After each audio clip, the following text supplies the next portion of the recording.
Long before the debate that changed the course of the 2024 election, Joe Biden may have already known something wasn't right.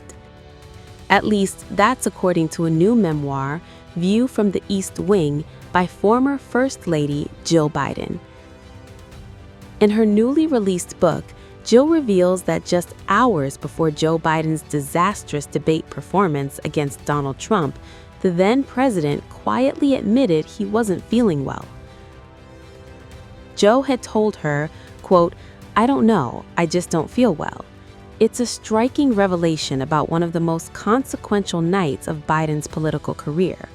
According to Jill Biden, she noticed almost immediately that something seemed off. The former president appeared exhausted, not just tired, overly tired. And as preparations for the CNN debate in Atlanta got underway on June 27, 2024, those concerns only grew. Jill recalls that even a professional makeup session couldn't mask what she was seeing. She wrote that Joe looked, quote, like clay, and described him as appearing strangely monochromatic. Then came the debate itself, the event that would ultimately trigger a political earthquake inside the Democratic Party.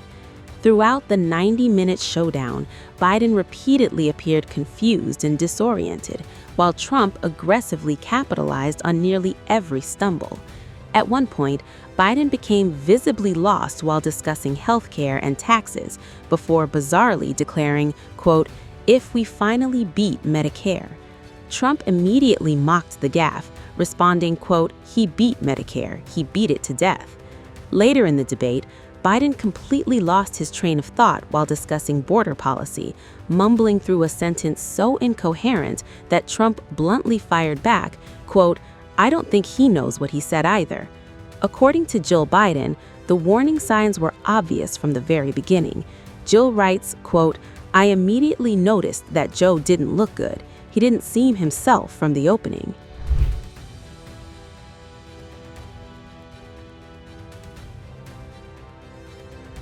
Behind the scenes, Jill Biden says she was desperately searching for an explanation.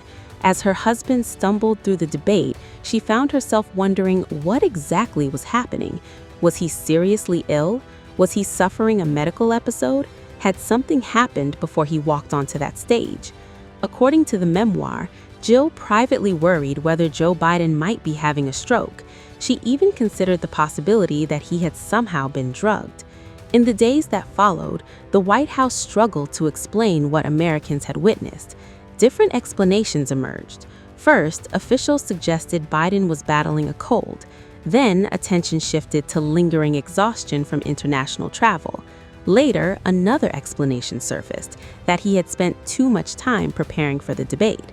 But the performance had already triggered alarm bells across the political world. Despite the backlash, Jill stood firmly by her husband's side. After the debate ended, Biden reportedly turned to her and asked a painful question.